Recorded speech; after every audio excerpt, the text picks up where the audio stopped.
Oke, Bang Guinevere. Silakan buka mikrofonnya, Bang. Ya, Kristen atau Muslim, Bang? Oten, oten. Oh iya, kentara dari baunya, Bang. Silakan, Bang. Emang baunya oten gimana, Bang? Bau B2 itu B2 kan kalau dimakan bau itu dagingnya kecium sampai di sini gitu, Bang. Ya, Bang, tergantung cara masaknya. Hmm. Kalau saya sih bau-bau ini, bau-bau lucu. Kenapa lucu, Bang? Karena kakinya pendek. Bukan. Bukan. Karena setiap diskusi pasti otennya lucu. Iya, Bang. Saya mau bertanya, Bang. Mm-mm. Kan di Muslim kan ada yang namanya Bisa nggak mati. suaranya dikecilin sedikit, Bang? Terlalu besar suaranya, sakit telinga. Kecilin sedikit. Lah, Bang, nanti ketahuan saya, Bang. Nggak enak. Oh, ya sudah. Kalau gitu besarin. Lanjut. Kan kalau di Muslim kan ada yang namanya mati syahid. Iya, Mm-mm. Bang, ya. Iya, Itu karena membela agama. iya. Ya kalau itu memang cara kayak agama yang benar. Terus bagaimana kalau yang di zaman Nabi Muhammad kan ada yang ada yang memerangi Nabi Muhammad. Hmm.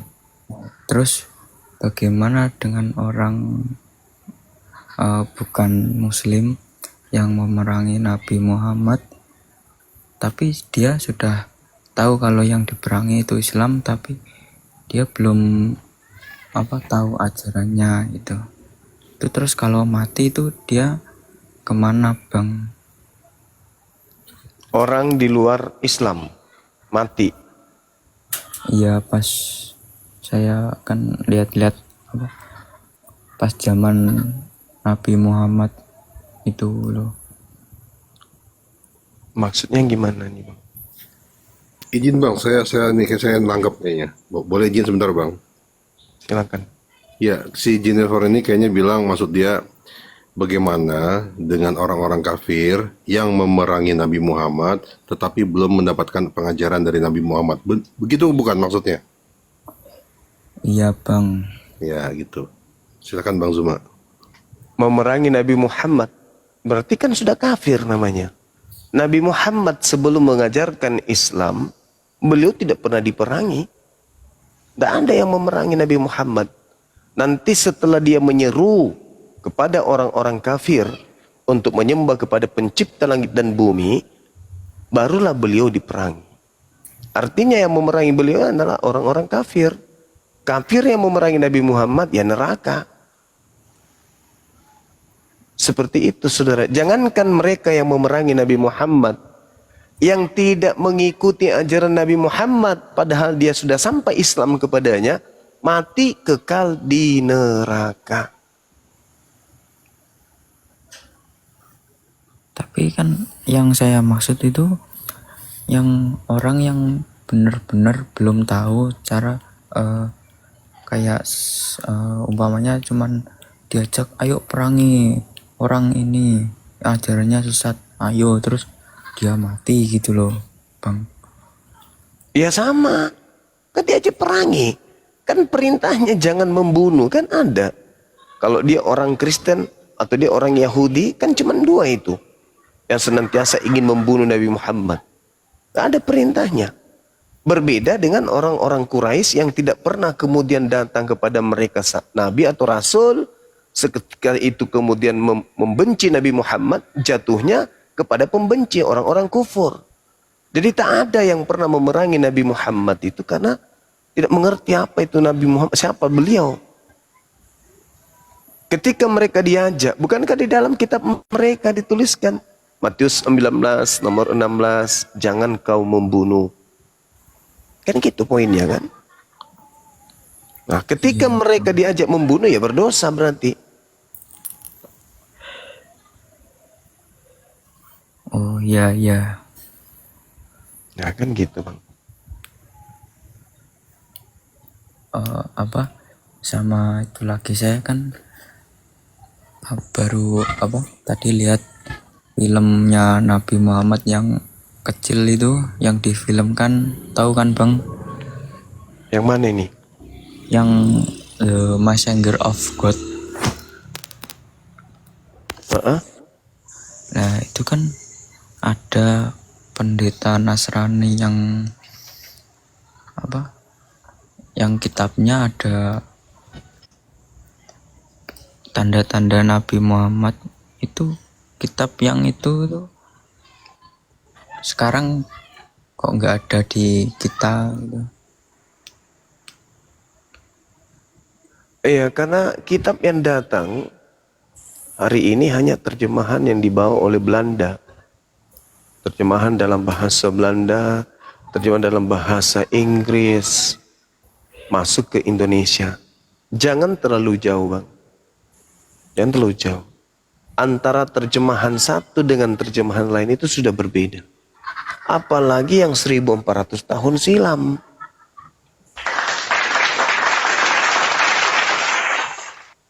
Seribu 1400 tahun silam, kayak mana model kitabnya itu orang Nasrani? Bisa Anda bayangkan? Sedangkan dari sejak Indonesia merdeka, ada lembaga Bible berdiri, sudah berapa kali terjadi koreksi dan revisian dalam Bible. Apalagi 1400 tahun, apalagi di wilayah yang berbeda. Orang-orang Nasrani, seperti Siti Khadijah misalnya, atau pendeta siapa namanya? Pendeta Berarti Bang, siapa yang ingat? Bukhari. Kok Bukhari? Bukhairah, iya betul.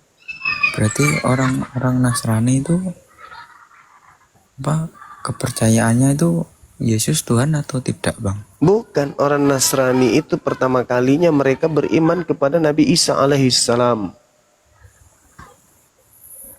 Berarti tidak menuhankan Yesus.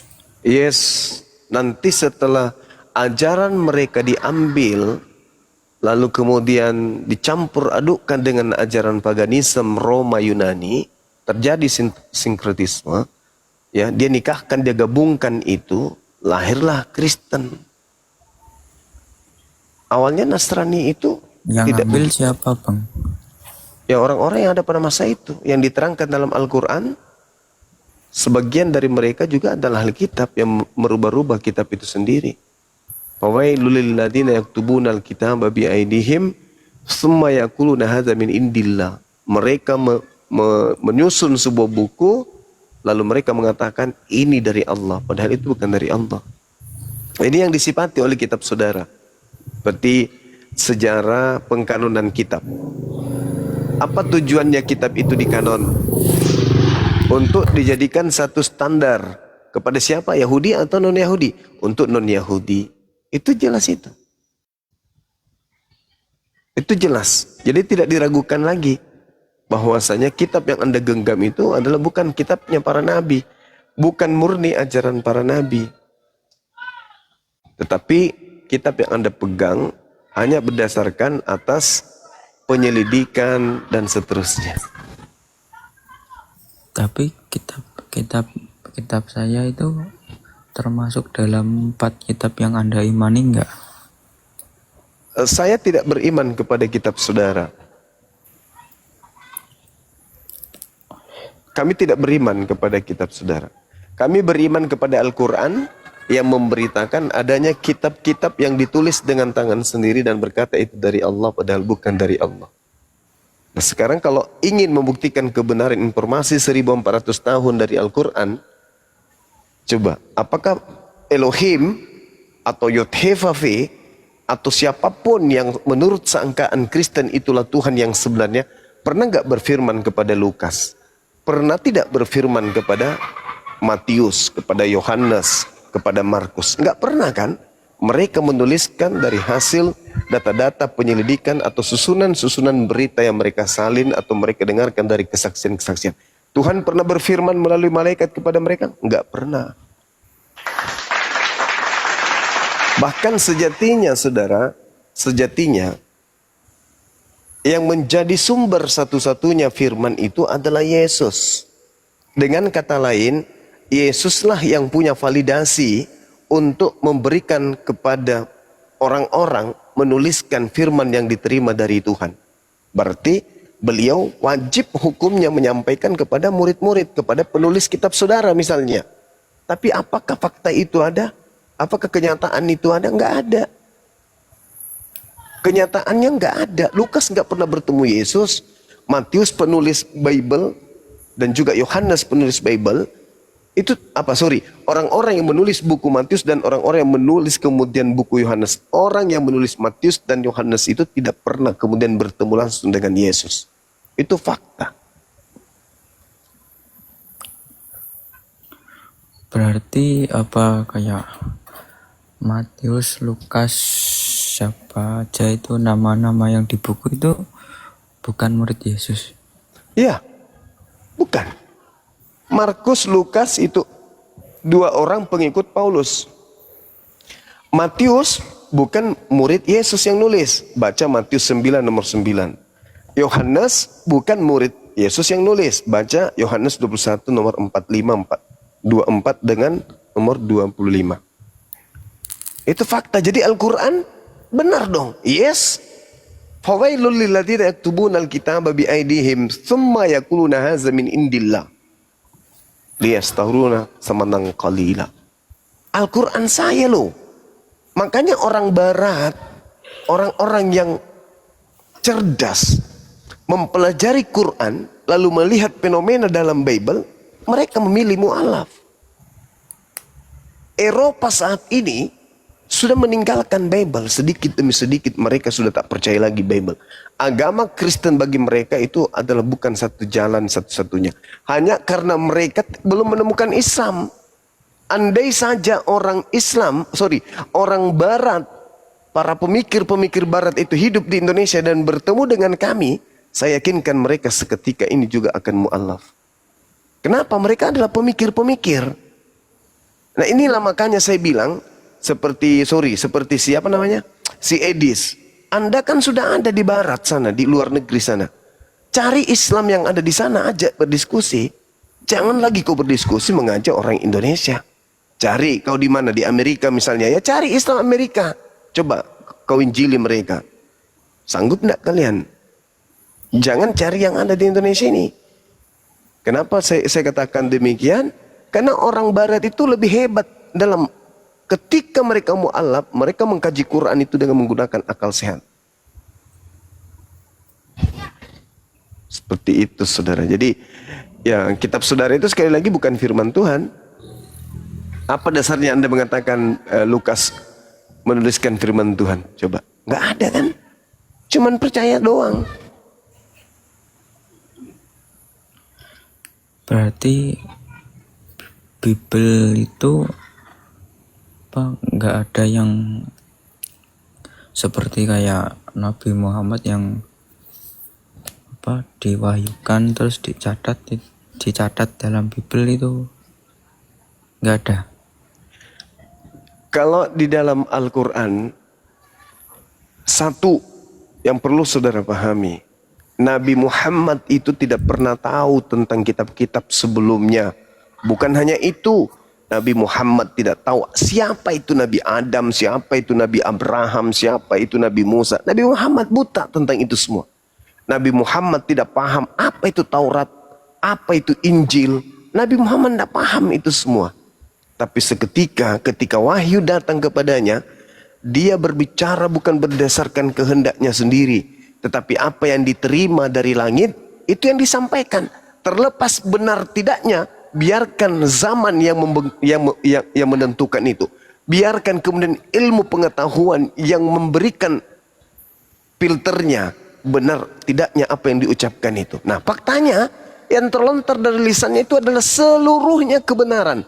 Artinya, karena dia tidak ngarang, berarti siapa yang mengajarkan itu? Pencipta langit dan bumi.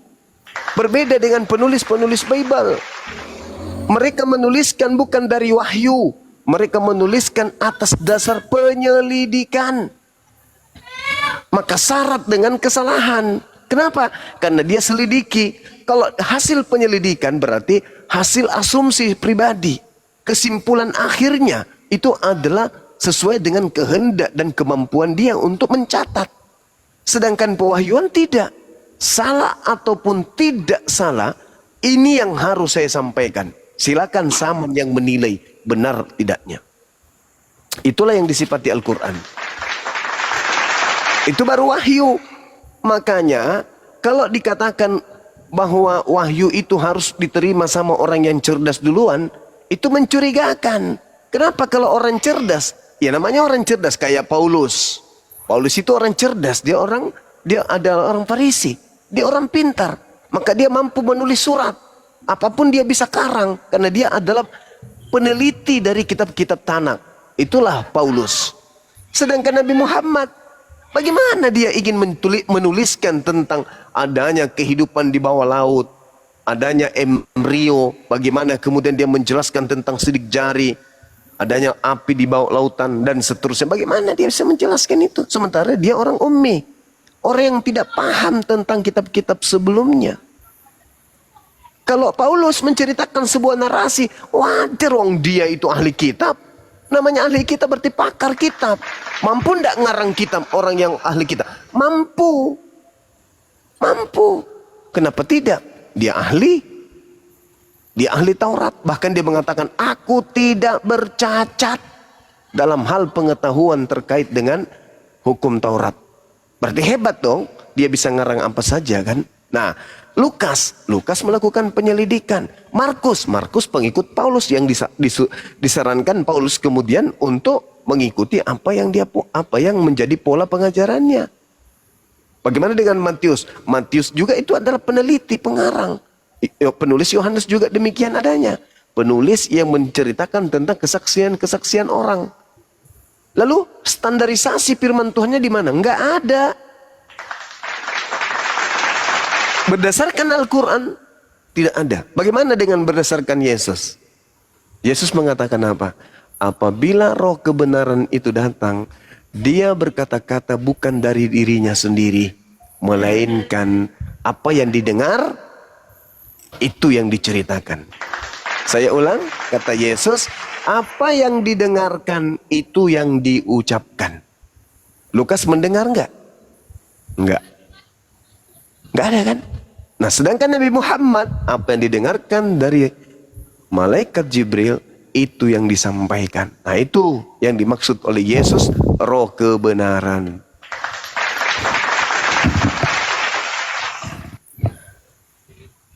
Oh, seperti itu. Ya, syarat kebenaran yang disampaikan oleh Nabi, itu bukan dari dirinya, harus dari yang didengarkan. Bukan dari penyelidikan, bukan dari sadur menyadur, bukan dari proses belajar, bukan dari penelitian pustaka, bukan. Tapi apa yang didengarkan itu yang disampaikan. Benar tidaknya silakan orang yang berilmu, orang yang berakal, orang yang kemudian melakukan karya ilmiah untuk menjelaskan dan menguraikan serta menyimpulkan isi Quran. Al-Quran ini salah atau benar? Nabi Muhammad tidak mengukur, oh ini pasti benar, oh ini salah, harus ditambahin, harus dikurangi. Enggak. Seketika apa yang didengarkan, itu yang disampaikan. Silakan alam semesta menguji kebenaran Al-Quran. Yang jelas aku hanya menerima dari Tuhan. Dan kalau yang kuterima ini bukan dari Tuhan, pasti syarat dengan kesalahan. Kalau dari iblis, pasti syarat dengan kesalahan. Tapi kok dari Tuhan pencipta langit dan bumi, mustahil padanya ada kesalahan. Nah, sekarang uji Al-Quran. Tunjukkan, wahai manusia. Ajak seluruh sekutu-sekutumu. Tunjukkan kesalahan Al-Quran itu jika ada. Nah, ada yang mengatakan, saya Bang Suma. Kenapa? Saya mampu menunjukkan kesalahan Al-Quran. Silakan. Maka dia bercerita tentang apa? Tulah Nabi Musa. Kenapa di dalam Al-Quran begini dan begitu? Nah, sekarang pertanyaannya kita balik. Kamu menguji Al-Quran terkait tulah. dasar pijakan referensi buku yang kamu pakai yang mana? Oh, Perjanjian Lama. Nah, ini ditertawakan. Perjanjian Lama itu bukan firman Tuhan. Perjanjian Lama itu adalah terjemahan dari kitab Tanak yang diterjemahkan mulai dari abad ketiga sebelum Masehi. Apa yang mendasari dasar pijakan 3 sebelum Masehi sampai kepada Nabi Musa. Nabi Musa diperkirakan hidup tahun 1400 sebelum Masehi. Berarti ada selisih 1100 tahun antara Nabi Musa yang bercerita tentang Tula dengan cerita yang muncul di terjemahan Septuaginta abad ketiga sebelum Masehi. Mana yang menjadi rujukan kemudian? Siapa yang menerima dari Nabi Musa memberikan kepada siapa, lalu kepada siapa, lalu kepada siapa, sampai kepada ke-72 rabi-rabi yang menerjemahkan kitab Tanak, kitab Torah. Siapa yang menjamin bahwa itu tetap benar? Tulanya seperti ini, Al-Quran salah. Tidak ada jaminan. Apatah lagi Bible, Perjanjian Baru. Alamak. Saudara, saya nih kalau saya ditanya, andai saya seperti saudara nih, yang kupikirkan itu bukan masalah perut. Yang kupikirkan itu masalah kehidupan saya berikutnya. Kalau saya dalam beragama bermasalah dengan agama saya, maka ini adalah tanda-tanda celaka besar. Sebuah agama, satu agama memiliki kitab yang bermasalah, maka agama itu bermasalah. Segala-gala yang ada di dalamnya itu adalah masalah dan hanya bisa mendatangkan masalah, dan orang yang mengimani itu akan mati dalam masalah yang diciptakan dirinya sendiri. Apa mungkin boleh dikatakan firman Tuhan bisa dikoreksi? Apa mungkin perintah-perintah Tuhan, larangan-larangan Tuhan, kemudian aturan-aturan Tuhan bisa direvisi oleh manusia? Mustahil. Fakta di lapangan, kitab saudara bisa direvisi, kitab saudara bisa dikoreksi. Berarti dengan kata lain, kalau kitab saudara firman Tuhan, berarti ciptaan Tuhan bisa mengoreksi sang Tuhan. Gila nggak tuh? Agama apa yang seperti ini? Dia mampu mengoreksi dan memperbaiki serta merevisi firman Tuhan. Ini agama apa ini?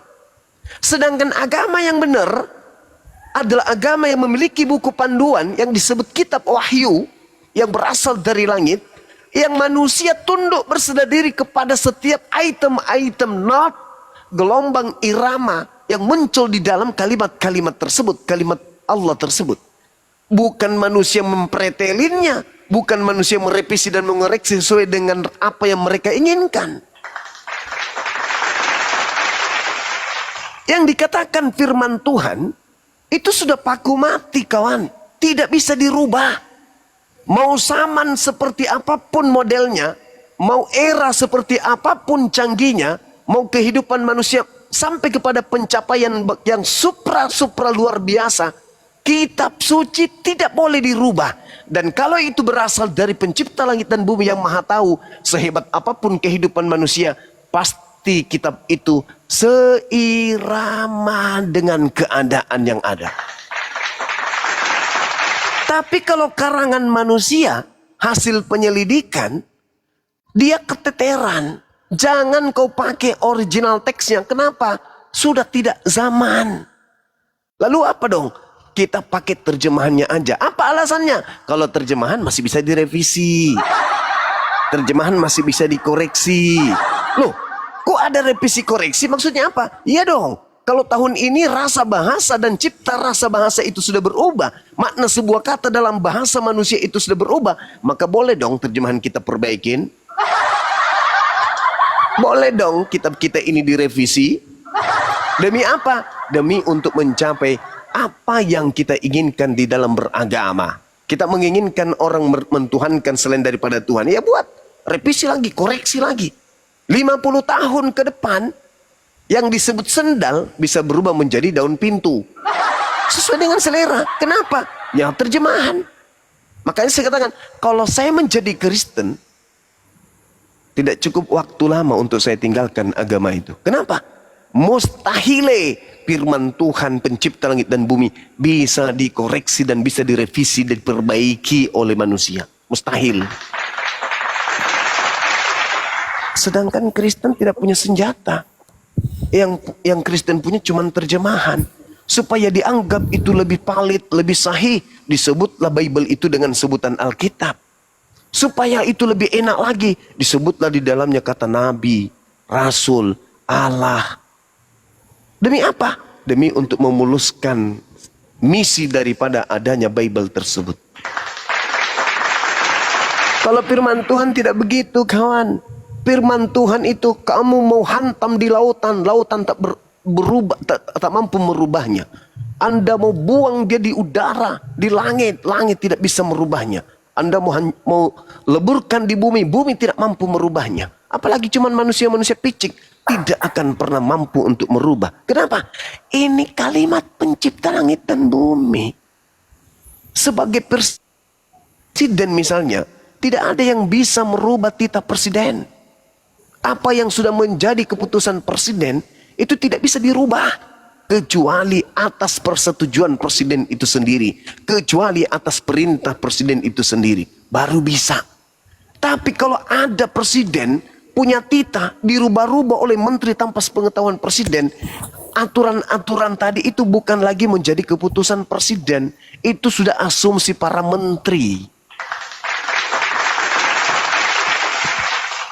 Begitulah keadaan Al-Quran. Al-Quran kalimatullah, EGP dengan zaman manusia, EGP dengan kemajuan zaman, EGP dengan perkembangan zaman ini. Enggak ada itu cerita. Firman Tuhan tetap firman Tuhan. Dan kalau itu firman Tuhan, tidak akan lekang dimakan zaman, tidak akan hanyut dan tergerus oleh perkembangan kehidupan manusia. Itu baru firman Tuhan. Kenapa bisa demikian? Karena ini kalimat yang maha tahu. Karena ini kalimat yang maha melihat. Karena ini kalimat yang maha mendengar. Karena dia memiliki aspek itu semua. Maka apa yang dikatakannya tidak mungkin keliru. Tidak akan mungkin salah. Tapi kalau manusia syarat dengan kesalahan. Kalau buku itu bukan firman Tuhan. Tetapi catatan manusia. Lihat aja. Anda akan panen berjuta kekecewaan. Itu sudah pasti itu. Itu yang pertama. Yang kedua, Anda menggunakan kitabnya orang Yahudi. Seibarat Anda menggunakan terjemahan Al-Quran kami. Lalu terjemahan Al-Quran kami itu Anda pakai untuk mendirikan sekte baru di luar Islam. Siapa diri Anda di mata Islam? Lelucon, sampah, kasihan. Diolok-olok, direndahkan, diremehkan, dipandang sebelah mata, bahkan kalau perlu diludahin. Ketika Anda berbicara mengenai kebenaran, Anda disemprot pakai ludah. Sama yang punya Quran. Karena Anda sosokan membahas Tuhan, kami anak-anak Tuhan, tapi Anda hanya menggunakan terjemahan Al-Quran kami, lantas Anda membuat sebuah aliran kepercayaan. Maka bagi kami Anda sampah. Tetapi Anda tetap ngotot. Bahkan ada yang lebih parah. Kalian yang hanya memegang kemudian terjemahan Al-Quran, berani-beraninya berdebat dengan kami pemegang Al-Quran ini. Orang-orang Kristen hanya pemegang terjemahan, berani-beraninya berdebat dengan orang Yahudi yang pemegang kitab asli. Ini yang lucu. Tapi kenapa itu tidak sampai kepada pemahaman saudara? Kenapa? Kenapa nggak sampai kepada pemahaman saudara? Karena Yesus sudah berpesan, waspadalah kepada penyesat yang datang kepadamu, wahai Bani Israel, dan akan menyesatkan banyak orang. Menyesatkan banyak orang, berarti ada banyak orang yang disesatkan. Orang yang disesatkan ini ya sesat, tersesat. Orang yang tersesat, ya tidak tahu jalan. Namanya tersesat. Hidup dalam kebingungan. Kalau di Islam enggak. Pencipta langit dan bumi, satu-satunya Tuhan yang berhak disembah, yes. Yang maha kuasa atas segala sesuatu, ya. Yang tidak beranak dan tidak diperanakan, yes. Tidak ada satupun yang setara dengan dia, baik di langit maupun di bumi, yes. Islam, yakin enggak itu? Yakin. Ragu enggak? Enggak ragu. Berani enggak bersaksi? Berani bersaksi. Apa tolak ukurnya? Umat Islam, ada enggak ragu bersaksi bahwa umat Islam itu punya roh? Tidak. Saya bersaksi bahwa nama saya Bang Suma. Saya bersaksi demi pencipta langit dan bumi. Saya punya roh. Pertanyaannya, apakah Bang Suma pernah melihat roh? Tidak pernah. Kenapa Anda bersaksi? Ya karena saya merasakan. Karena saya merasakan. Saya melihat. Saya mendengarkan. Batin saya membaca, pikiran saya membaca, rasa saya membaca, naluri kemanusiaan saya yang berakal ini membaca. Maka saya bersaksi, roh saya itu pasti ada. Tapi nggak pernah melihat roh. Yes, tapi saya melihat kehidupan ini. Saya melihat diri saya bisa bicara, bisa bernapas. Bukti bahwa saya punya roh. Meskipun saya tidak melihatnya, tapi saya berani bersaksi bahwa roh itu ada. Begitulah umat Islam bersaksi tentang Allah. Meskipun kami tidak melihat, namun kami sadar sesadar-sadarnya melihat alam semesta ini itu sudah cukup bahwa Allah itu ada. Tidak perlu turun Tuhan itu menjadi bayi, menjadi orang. Itu hanya ajaran paganisme. Demikian, silakan.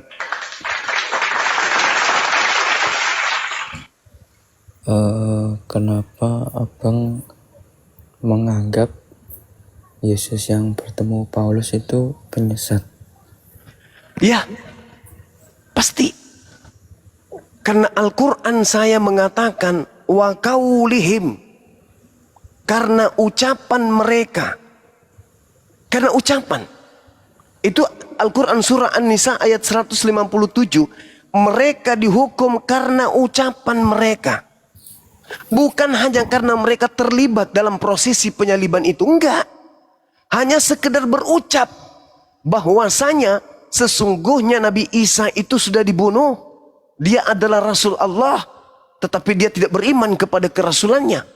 Maka Allah menghukum mereka. Mereka dihukum. Nah, ketika Allah menghukum mereka, apa kata Al-Quran? Wa makaru wa makarallah. Wallahu khairul makirin. Allah membalas kejahatan dan Allah adalah sebaik-baiknya pembalas kejahatan. Itu Quran saya. Sehingga ketika kemudian Al-Quran menarasikan bukan Nabi Isa yang dibunuh, berarti siapa yang dibunuh? Orang lain yang dibunuh. Ini ungkapan Nabi Allah kepada Nabi Muhammad terkait dengan tragedi penyaliban terhadap Nabi Isa alaihi salam. Itu. Kemudian berbicara mengenai Kristen beda lagi. Ini tak ada hubungannya dengan Kristen ini. Ketika dikatakan wa qaulihim, karena ucapan mereka, ini tak ada hubungannya dengan Kristen. Kristen ini muncul dari belakang yang disebut sebagai kelompok orang-orang zalim yang ada di tengah-tengah ahli kitab. Kristen ini bukan ahli kitab, tapi orang zalim yang hidup di tengah-tengah orang ahli kitab. Mereka lah yang kemudian menganggap bahwa Nabi Isa alaihissalam itu yang datang kepada pendiri agama mereka dan mengajarkan mereka untuk menuhankan Yesus. Mengambil kemudian tragedi penyaliban itu sebagai simbol keselamatan demi untuk melancarkan pengajaran terhadap penyetaraan makhluk roh bernama Yesus Kristus dengan pencipta langit dan bumi. Maka Kristen ini melantik makhluk yang mengaku Yesus Kristus setara sehakikat dengan pencipta. Berarti dengan kata lain, ada dua Tuhan yang satu hakikat. Artinya, Yesus yang manusia sehakikat dengan dia yang bukan manusia. Siapa pekerjaan ini? Pekerjaan siapa yang menginginkan kemudian agar Tuhan yang benar itu dikebiri, dikurung ceritanya, lalu dia menggantikan posisinya di atas muka bumi? Iblis. Bisa nggak iblis berpura-pura menjadi Yesus Kristus? Bisa. Apa buktinya? Yesus tanya, Yesus, ya paman, bisakah muncul Kristus palsu? Oh iya. Mesias yang ditunggu itu Yesus. Mesias palsu berarti Yesus palsu. Matius 24, nomor 24. Sebab kata Yesus, Mesias palsu, Kristus palsu, Yesus palsu, dan nabi-nabi palsu, atau rasul-rasul palsu. atau murid-murid palsu akan datang dan melakukan banyak mujizat, sekiranya mungkin dia menyesatkan orang-orang pilihan juga. Itu kata Yesus. Berarti orang Kristen ini harus mawas diri. Kalau sekiranya Yesus berkata waspadalah kepada Nabi Muhammad palsu, maka kami umat Islam ini yang harus hati-hati. Karena kami harus mempelajari nih, Nabi Muhammad yang asli yang mana, Nabi Muhammad palsu yang mana. Tapi karena pesannya waspadalah kepada Yesus palsu, maka Kristen yang waras kudu wajib hukumnya belajar menanggalkan doktrin dan dogma, tetapi belajar Bible dengan sungguh-sungguh. Mana ajaran Yesus yang asli, mana ajaran Kristus yang palsu. Harus dipilah. Habis itu cari solusi kebenaran. Kalau Yesus aja Anda tidak percaya, bagaimana Anda mau bisa percaya Nabi Muhammad? Percaya dulu kepada Yesus, baru bisa percaya kepada Nabi Muhammad. Kenapa? Ente Kristen. Temukan dulu pemisah antara Yesus asli dengan Yesus yang bukan asli. Nah, kesimpulannya dari Bang Suma, Yesus itu manusia. Mau sebelum dia datang dia adalah manusia. Setelah dia datang di atas muka bumi dia adalah manusia. Setelah dia terangkat dia juga manusia. Setelah turun yang kedua kalinya pun dia tetap manusia. Lalu dari mana ilmunya? Yesus yang datang kepada Paulus itu bukan manusia. Lalu dari mana konsepnya Yesus Kristus yang bukan manusia ini kok dianggap anak Maria? Sejak kapan Maria melahirkan bukan manusia? Sejak kapan? Bukankah Ibrani 13 nomor 8, Yesus sama saja kemarin, sekarang maupun besok, bahkan selama-lamanya Yesus tetap sama, tidak pernah berubah. Berarti dia Yesus ini tetap manusia. Tanya Yesus, Yesus, ya paman, engkau ketika duduk di samping kanan Bapa, kau sebagai apa? Anak manusia. Yesus, ya paman, engkau ketika turun bersama dengan malaikat-malaikatmu dalam rupa apa? Anak manusia. Yesus, ya paman, engkau ketika menghakimi manusia, kau sebagai apa? Anak manusia. Lalu kapan Yesus itu berubah bukan manusia? Tidak pernah. Lalu siapa yang mengatakan Yesus Kristus yang datang kepadaku bukan manusia? Galatia 1 nomor 1, Galatia 1 nomor 11 nomor 12. Itulah nabi palsunya si rasul palsu yang mengaku bertemu dengan Yesus, tetapi Yesusnya bukan manusia. Artinya yang ditemui oleh Paulus ini itu bukan anak Maria. Jadi anak Maria ketika Anda tuhankan, Anda panggil Tuhan, Anda bermujizat, bernubuat, mengusir setan pakai namanya, Anda akan diusir sama dia. Karena yang Anda sembah selama ini bernama Yesus Kristus, sejatinya bukan dia. Dan yang akan Anda temukan nanti di padang mahsyar bukan Yesus yang datang kepada Paulus, tetapi Nabiullah Isa alaihi salam lah yang akan Anda temui nanti. Yesus yang ada di padang gurun, yang ditemui Paulus dalam bilik rahasia, yang datang kepada Ananias, yang datang mengaku bintang timur di Pulau Patmos itu sudah tak ada nanti di padang mahsyar. Dia sudah lebih dulu ke rumahnya, neraka. Yang tinggal sisa Nabi Isa alaihi salam yang kalian sebut Yesus. Apa buktinya? Mari saya bacakan. Wa isqalallahu ya Isa bin Maryam a anta qulta linnas, wahai Isa putra Maryam, hambaku, ciptaanku, apakah ente yang mengajarkan mereka menuhankan dirimu selain daripada aku? Apa kata Nabi Isa? Qala subhanaka ma yakunu li an aqula ma laysa li bihaq. Maha suci engkau ya Allah, aku tidak punya hak mengatakan sesuatu yang bukan hakku untuk aku katakan. Aku tidak pernah mengatakan kepada mereka sembahlah aku, akulah Tuhan. Enggak pernah. Ma qultu lahum illa ma amartani bi ani abdullah rabbi wa rabbakum. Aku hanya mengajarkan mereka sembahlah Allah Tuhanku dan Tuhanmu. Bagaimana dengan Yesus? Yesus juga demikian adanya. Yohanes 12 nomor 49 nomor 50. Aku tidak berkata-kata dari diriku sendiri loh. Apa yang aku katakan adalah apa yang diperintahkan untuk aku katakan, aku sampaikan. Lalu dari mana orang Kristen mengatakan Yesus itu Tuhan 100%, manusia 100%. Sedangkan Yesus sendiri tidak berkata-kata dari dirinya sendiri. Dan ucapan itu tidak pernah terlontar dari mulutnya Yesus. Yesus pun tidak pernah berkata kepada murid-muridnya Bani Israel, kepadaku telah diberi kuasa baik di langit maupun di bumi. Bullshit. Yesus tidak pernah mengucapkan kalimat itu. Yesus pun tidak pernah mengajarkan, akulah Alfa, akulah Omega, akulah awal, akulah akhir, akulah kematian, akulah kebangkitan. Yesus tidak pernah mengucapkan itu. Ucapan-ucapan itu muncul kemudian dari oknum yang memakai nama Yesus. Untuk apa dia pakai nama Yesus? Untuk menyesatkan manusia. Kalau dia pakai namanya bom-bom, tidak ada yang mau ikut. Tapi karena dia pakai nama Yesus, seorang tokoh yang mampu membangkitkan orang mati, yang mampu membuat orang lumpuh berjalan. Nama itu nama besar, nama itu nama dahsyat, nama yang disegani oleh Bani Israel kala itu.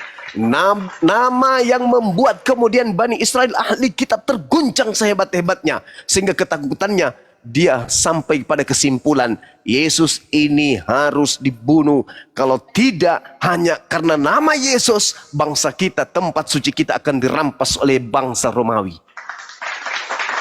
Yohanes 11 nomor 45 sampai nomor 52. Di data nomor 53-nya dikatakan, mulai hari itu karena kehebatan Yesus, karena kedahsyatan mukjizat-mukjizatnya, mereka kemudian sepakat untuk membunuh Yesus.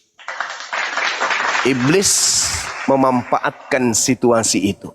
Apa buktinya? Pernyataan saya, iblis memanfaatkan situasi. Baca Lukas 4 nomor 13. Itu kedua. Yang ketiga, orang keliteng tidak akan mungkin menjadi keliteng kalau hanya modal Lukas, Markus, Matius, Yohanes. Harus dilengkapi oleh 13 kitab milik Paulus. Siapa yang memproklamirkan kerasulan Paulus? Iblis. Di mana iblis memproklamirkan kerasulan Paulus? Kisah Para Rasul 16 nomor 16 sampai nomor 18.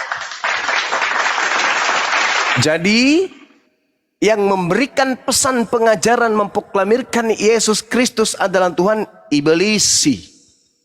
Yang memproklamirkan kerasulan Paulus, iblisi. Semua pekerjaan iblis. Makanya pola yang diajarkan itu bertentangan dengan dalil akal. Pola yang diajarkan itu tidak sesuai dengan naluri kemanusiaan. Berbanding terbalik dengan Al-Quran. Walaqad karramna bani Adam wa hamalnahum fil barri wal bahri wa razaqnahum minat thayyibah. Dan sungguh aku Tuhan, aku Allah telah memuliakan anak cucu Adam. Kalau anak cucu Adam telah dimuliakan oleh Allah, berarti tak ada dosa waris, Cak Ayu. Kalau tidak ada dosa waris, berarti tidak ada penyaliban. Buat apa penyaliban? Buat apa? Toh di dalam kitabnya orang Yahudi, di mana itu ya? Seingat saya di mana? Mazmur 40 ya Rob. Mazmur 40 ya Rob. Nomor 7, coba saudara-saudara lihat. Semoga saya tidak keliru. Ya Rob, bantu saya ya Rob. Coba teman-teman dibacakan Mazmur 40 nomor 7.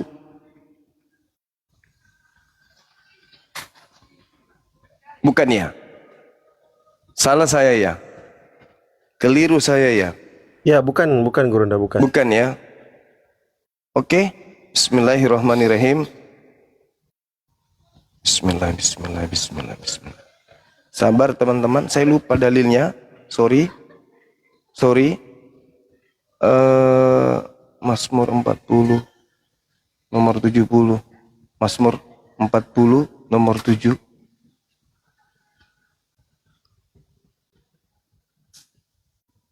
keliru saya. Coba Yang berbicara tentang apa, Bang Zuma?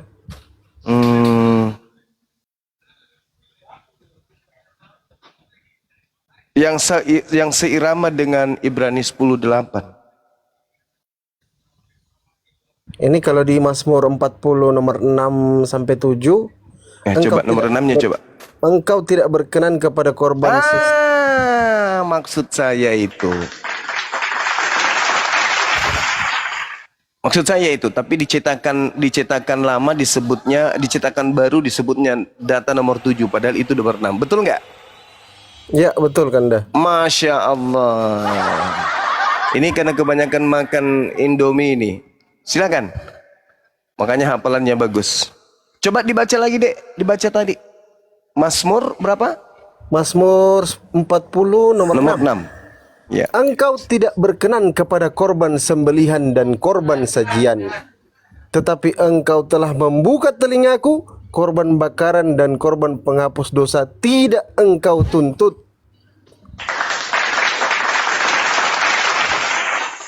Lalu, kalau tidak ada penyaliban, adapun penyaliban untuk apa? Tuhan tidak lagi menuntut korban penebus dosa. Tuhan sudah tak berkenan lagi. Kenapa Tuhan tidak berkenan lagi? Karena setiap mereka merasakan mau melakukan kemaksiatan apapun selalu berpikir, wah gampang kok, saya punya duit, berdosa aja dulu, nanti ku tebus dengan motong sapi, motong lembu, motong domba. Besok berdosa lagi, potong lagi domba. Aku mau berzina malam ini, soalnya besok aku bisa beli domba untuk sembelih penghapus dosa. Tuhan sudah tak berkenan. Sedangkan 1 Yohanes 1 nomor 2 atau 1 Yohanes 2 nomor 1, di situ dikatakan, anak-anakku jangan kau berbuat dosa, tetapi apabila kau berbuat dosa, ada Yesus Kristus sebagai pendamai dosa kita. Makanya di Kristen semuanya halal. Makanya di Kristen semuanya boleh. Kenapa? Karena mereka sudah tak mau lagi diperhamba. Mereka tidak mau lagi diperhamba. Mereka sudah memerdekakan dari kuk penghambaan. Itu jelas itu, saudara-saudara. Ya, jelas itu. Bang, berarti gini ya. Yesus sudah disalib, terus Paulus ketemu Yesus, terus Paulus itu mengajarkan pada orang-orang Roma, terus orang-orang Roma itu percaya gitu. Iya, betul. Benar itu. Kenapa? Karena sejatinya sebelum Paulus datang mengajarkan agamanya, orang-orang Roma konsepnya sudah seperti itu. Tinggal dilebur aja. Makanya masih ada Natal, pohon Natal, Sinterklas, kemudian apa lagi? Ibadahnya Minggu. Itu semua disadur, diadopsi itu. Terjadi sinkretisme antara ajaran Tauhid, satu Tuhan dengan ajaran tiga Tuhan. Lahirlah Katolik. Lahirlah Katolik. Makanya dalam suratnya Paulus di Galatia 1 nomor 15, Galatia 2 nomor 8, aku diutus kepada orang-orang yang tidak bersunat dan orang-orang non-Yahudi. Itu pengakuan Paulus sendiri. Sedangkan Yesus yang asli diutus kepada domba-domba yang sesat dari umat Israel. Sama enggak? Enggak sama. Yang satu diutus kepada domba yang sesat dari umat Israel, yang satu mengaku diutus kepada non-Yahudi, bukan domba. Bukan domba, tapi guguk.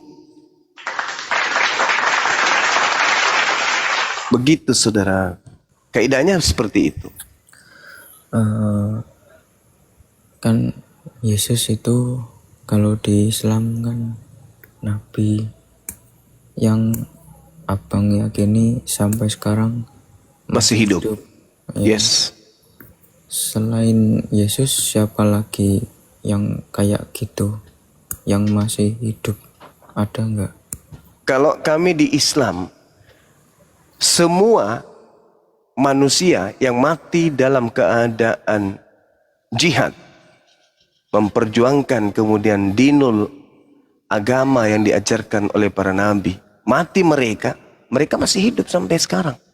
Wala tahsabanna alladhina kutilu fi sabilillahi amwata bal ahya inda rabbihim yurzaqun. Buktinya ketika Isra Mi'raj Nabi Muhammad bertemu dengan para nabi. Buktinya ketika Yesus mengajak kemudian Yakobus, Yohanes dan Petrus naik ke bukit, dia bertemu dengan Elia dan Nabi Musa alaihissalam. Bukankah di dalam Ulangan 34 Nabi Musa sudah meninggal dunia? Kenapa dia bisa bertemu dengan Yesus? Berarti mereka hidup. Mereka hidup. Inilah yang diterangkan Al-Quran. Wala tahsabanna alladhina kutilu fi sabilillahi amwata. Jadi kalau ada yang mengatakan Nabi Muhammad itu mati nggak hidup, itu bohong. Al-Quran mengatakan beliau hidup. Surah Ali Imran ayat 169. Kalau dibantah lagi, kenapa Nabi Musa bisa bertemu dengan Yesus? Kenapa kemudian dia bisa bertemu dengan nabi-nabi yang lain? Bagaimana dengan Nabi Khidir dan seterusnya? Mereka masih hidup. Tidak ada sejarah yang menorehkan kemudian menuliskan mereka mati. Melkisedek, ya kan? Seperti juga Elia di dalam kitab saudara. Makanya ketika dikatakan Yesus itu adalah korban karena dia tidak pernah berdosa, itu juga keliru. Mengapa saya mengatakan kitab Anda itu direvisi dan bukan firman Tuhan? Coba, apa mungkin Yesus yang mengatakan dalam Yohanes 3 nomor 13? Tidak ada seorang manusia yang pernah naik ke surga melainkan aku.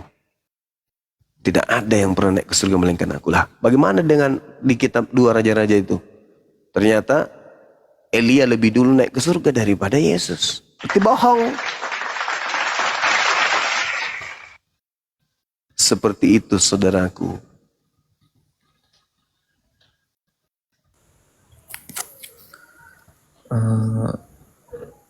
Apa satu lagi, apa kitab-kitab yang Anda imani terdahulu itu sampai sekarang itu ada nggak?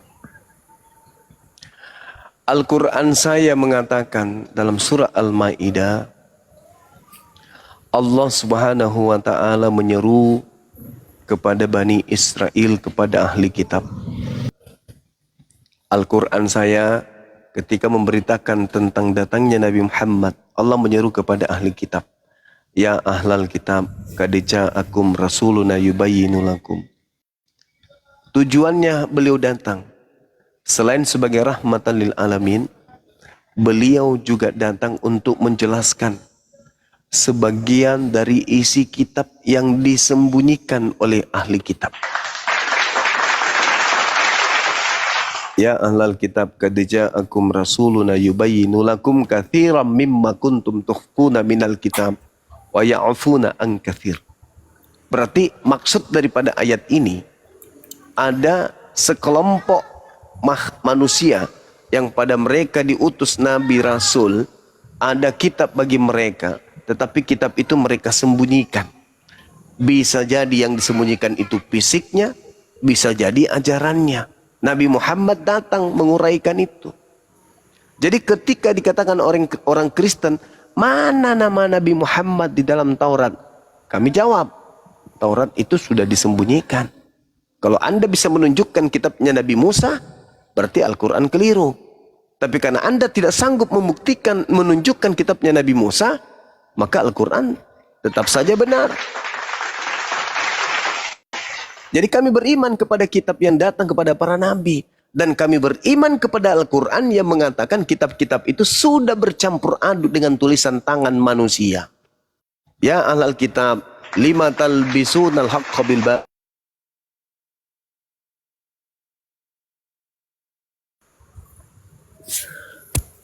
Jadi sebenarnya kitabnya Taurat, kitab Zabur, kitab Injil itu Pakai bahasa Indonesia.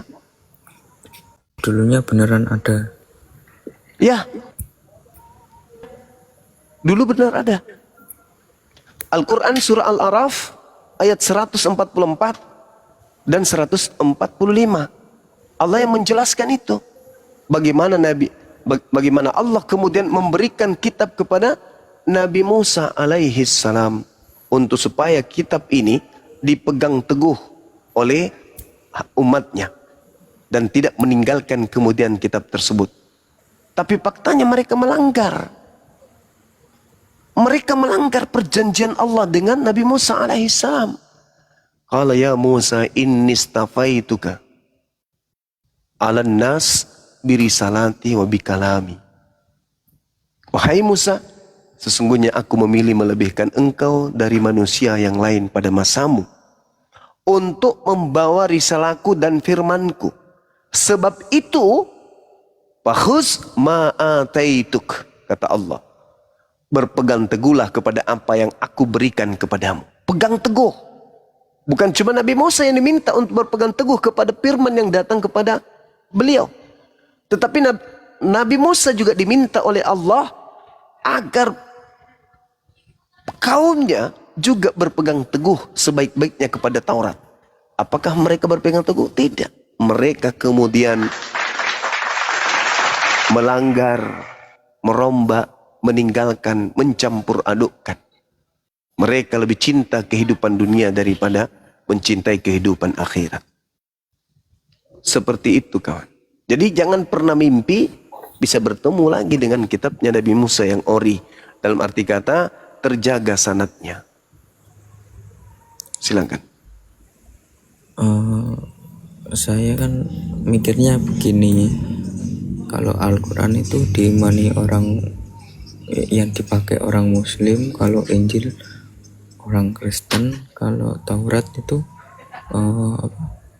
orang Yahudi, terus ada satu lagi itu kemana? Yang Zabur. Kalau Zabur, maksudnya itu diimani orang yang beragama apa itu? ya Bani Israel. Bani Israel juga itu bang. Itu ahli kitab itu. Larinya ke ahli kitab. Seperti dalam Al-Quran surah Al-Isra ayat 55. An-Nisa ayat 163. Dan telah kami berikan Zabur kepada Nabi Daud dan seterusnya. Itu diberikan kepada Nabi Daud itu. Ya, kitabnya ahli kitab punya kitab. Makanya yang diseru ketika Al-Quran menyeru ahli kitab. Lima talbisuna haqqa bil batil, maka yang dimaksud di sini adalah kitab para nabi yang datang kepada mereka, termasuk Zabur. Kan itu kitabnya orang-orang ahli kitab tuh, orang Yahudi. Mereka mengkitabkan kitab Tanakh. Nah, masuk dalam kelompok kitab itu yang adalah Mazmur, atau kalau kami menyebutnya Zabur. Itu semua untuk Bani Israel. Taurat, kemudian Zabur atau Mazmur, dan yang terakhir Injil. Itu mereka untuk Bani Israel. Nah, kelirunya orang Kristen, mereka minta kepada kami, umat Islam. Kami bukan Bani Israel. Justru kami yang harus minta kepada Kristen, karena klaim Kristen adalah mereka adalah Israel rohani. Tapi ketika orang Kristen berbicara kepada kami tentang Taurat, Zabur, Injil, ya betul-betul mereka menjelaskan secara Taurat dan Zabur, Injil rohani. Yang mereka tunjukkan tidak sesuai dengan rohaninya, dengan fisiknya. Karena yang mereka tunjukkan itu adalah terjemahan-terjemahan dari Barat. Kemudian diterjemahkan dalam bahasa Indonesia. Sedangkan Nabi Musa tidak menggunakan bahasa asing. Nabi Musa menggunakan bahasa Ibrani. Nabi-nabi yang lain juga sama. Kok muncul-muncul bahasa Indonesia? Gitu saudara. Jadi kami beriman kepada kitab terdahulu. Bahwa Allah subhanahu wa ta'ala meminta kepada Nabi Musa. Wa katabna lahu fil alwah. Min kulli syai' mau'idatan wa tafsila. Likulli syai' fakhuzha bikuwah. Wa'mur qaumaka ya'khuzu biahsaniha sa'urikum daral fasiqin. Itu kata Quran. Dan aku telah menuliskan kepadamu, wahai Musa, Taurat. Segala sesuatu sebagai pelajaran dan penjelasan untuk segala hal. Maka aku berkata kepadamu, wahai Nabi Musa, berpegang teguhlah kepada Tauratku dan suruhlah kaummu berpegang teguh kepadanya dengan sebaik-baiknya. Dilanggar enggak mereka? Dilanggar. Makanya mereka kemudian sebagiannya dikutuk menjadi menjadi kerah. Karena mereka melanggar. Itu apa?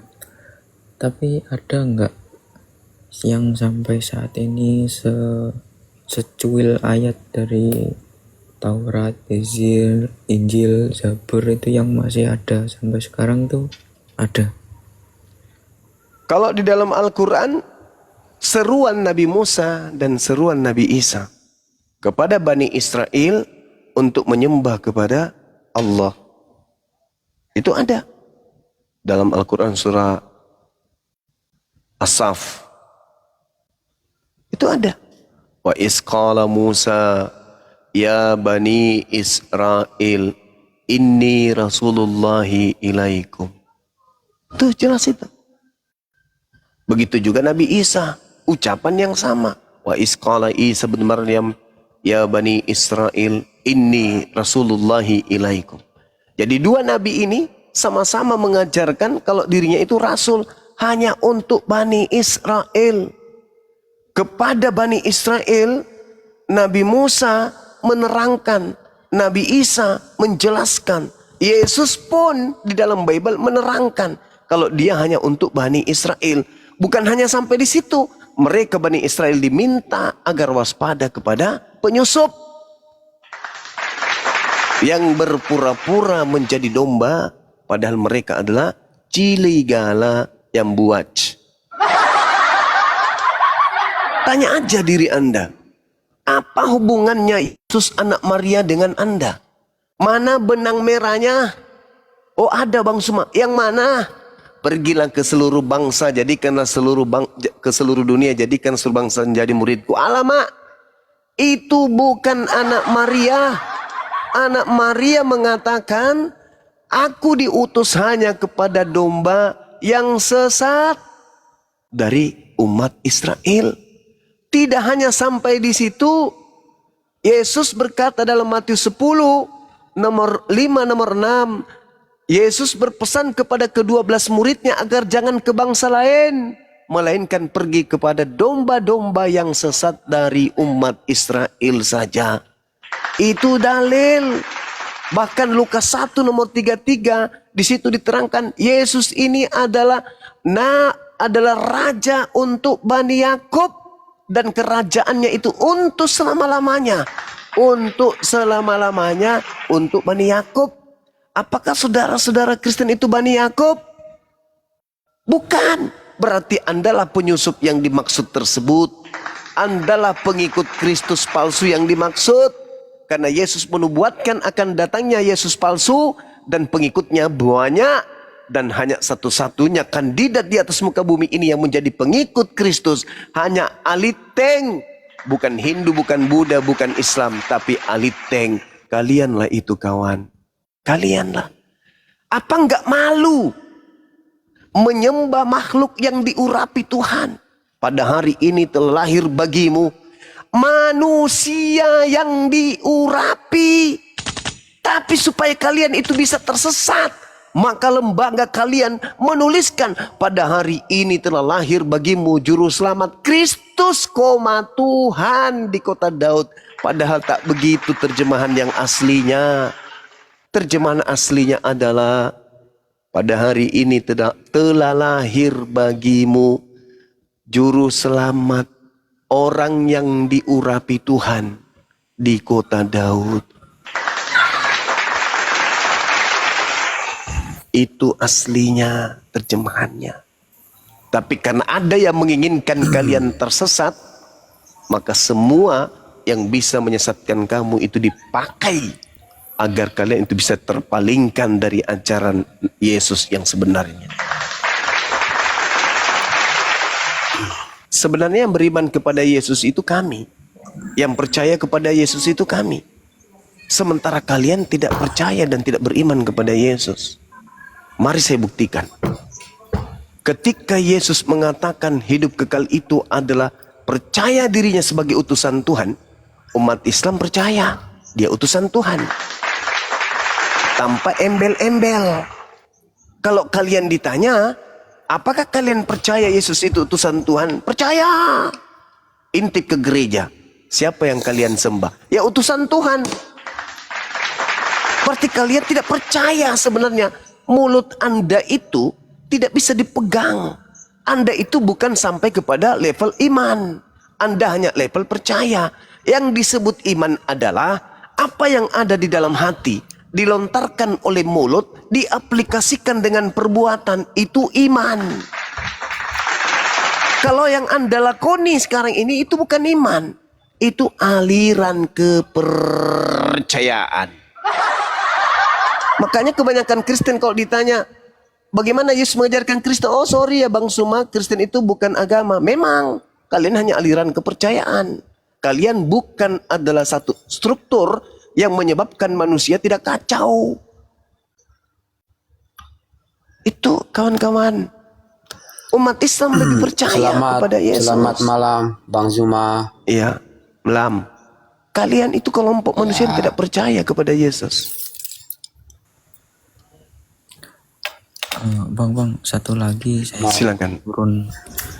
Assalamualaikum warahmatullahi wabarakatuh, Abang Daku, Waalaikumsalam warahmatullahi wabarakatuh. semuanya. Saya lihat di TikTok itu, menurut menurut Islam katanya umur bumi tidak sampai 1500 tahun.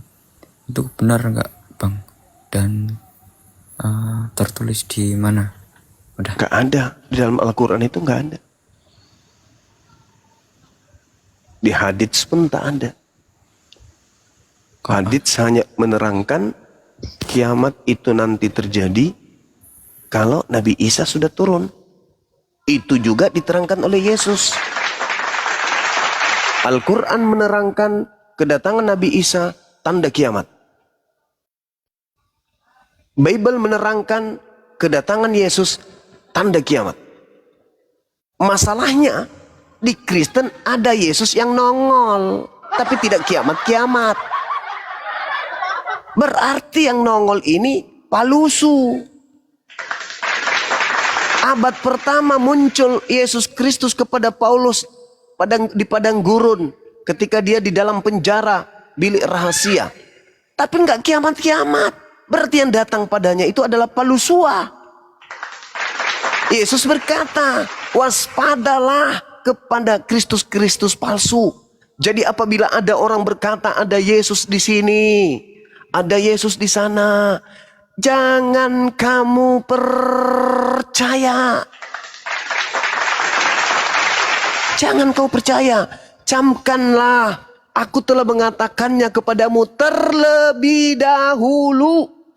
Jadi kalau ada orang yang berkata ada Yesus di padang gurun, ada Yesus di dalam bilik, jangan kamu percaya, sebab sama seperti kilat memancarkan cahaya dari timur sampai ke barat, demikianlah kelak tanda kedatanganku.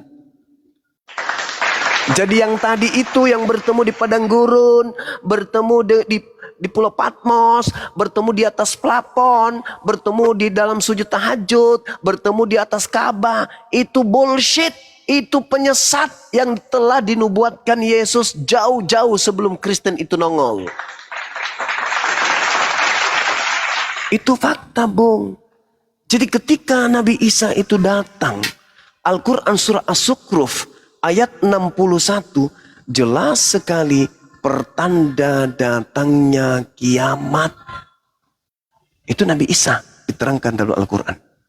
Bagaimana ketika Yesus ditanya oleh muridnya di Matius 24, Guru, ya paman, apa tanda kedatanganmu?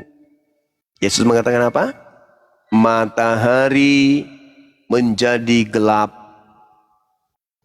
bulan tak bercahaya, bintang-bintang berjatuhan, kuasa-kuasa langit berguncang. Aku, anak manusia, akan nampak di langit. seluruh manusia akan meratap dan kedatanganku dipandang, dilihat oleh seluruh manusia yang hidup di atas muka bumi. Itu tanda kedatanganku. Pertanyaannya, apakah keadaan itu sudah terjadi? Sudah pernah terjadi? Belum. Tapi yang mengaku-ngaku pernah bertemu Yesus banyak nggak? Banyak. Termasuk si Paulus, pengikutnya Aliteng. Inilah Aliteng yang menggenapi nubuatan Yesus. Kristus palsu akan datang dan menyesatkan banyak orang. Dan banyak orang itu diterangkan dalam Matius 24 nomor 5. Mana banyak orang itu sekarang? Mana? Ya Aliteng. Siapa lagi kalau bukan Aliteng?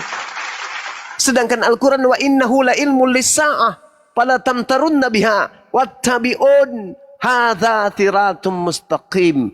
Sesungguhnya dia Nabi Isa ketika ia datang benar-benar menjadi pertanda akan datangnya hari kiamat. Seiraman enggak ketika Yesus dibisikin sama muridnya di Bukit Zaitun? Gulu, ya paman, apa tanda kedatanganmu? Tanda kedatanganku, matahari menjadi gelap. Kira-kira kalau matahari menjadi gelap, ini malam nih sekarang, besok nggak ada lagi matahari. Panik nggak seluruh manusia? Meratap nggak seluruh manusia? Meratap. Bukan meratap cucian tidak kering, bukan. Meratap karena panik, sepanik-paniknya. Bumi merasa aneh, matahari tak ada, bulan pun tak bercahaya, bintang-bintang berjatuhan, kuasa-kuasa langit kemudian berguncang. Tiba-tiba muncul anak manusia di tengah langit. Seperti kemudian cahaya yang terlontar dari timur sampai ke barat. Dan kita semua manusia melihatnya. Kenapa kita semua manusia melihatnya? Karena pada saat itu kepanikan terjadi di mana-mana. Tak ada lagi orang memikirkan duit, tak ada. Tak ada lagi memikirkan anak-anaknya, tak ada. Semua panik sepanik-paniknya. Meratap semeratap-ratapnya. Memanggil Tuhan, memuji Tuhan. Ya Tuhan, ada apa ini? Ada apa ini? Ada apa ini? Tiba-tiba saja muncul Yesus di tengah langit. Itulah tanda kedatanganku yang kedua. Wa innahu la ilmul lisa'a fala tantarunna biha wattabi'un. Itulah jalan yang lurus. Percaya kepada keadaan itu. Jadi ketika Yesus mengatakan, apabila ada yang berkata bertemu dengan Yesus di sini, bertemu di sana, padang gurun, dalam bilik penjara, jangan kau percaya, itu bukan aku, sebab Yesus palsu akan muncul dan akan melakukan banyak mujizat sekiranya dia menyesatkan orang-orang pilihan juga. Itu real. Itu fakta. Orang-orang yang disesatkan oleh Yesus Kristus ini akan bersungut-sungut nanti di padang pasir, padang mahsyar. Pada saat kita akan dihisap, pada saat kita akan diadili, mereka yang menyembah Yesus Kristus di dunia ini akan menangis, meratap, memanggil Yesus. Tapi Yesus itu mengatakan, yang asli mengatakan apa? Enyahlah daripadaku, kalian semua pembuat kejahatan. Aku tidak mengenal kalian. Apa enggak malu digituin?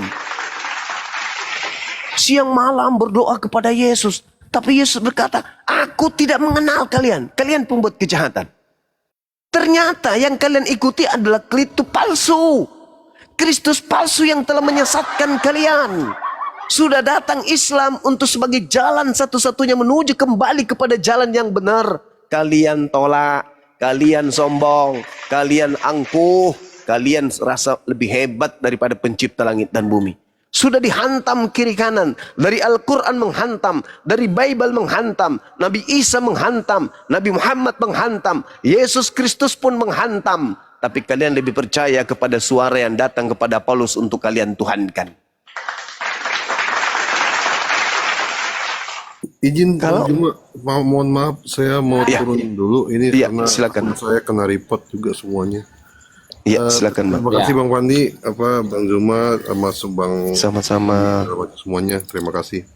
Izin pamit dulu ya. Assalamualaikum warahmatullahi wabarakatuh. Waalaikumsalam warahmatullahi wabarakatuh.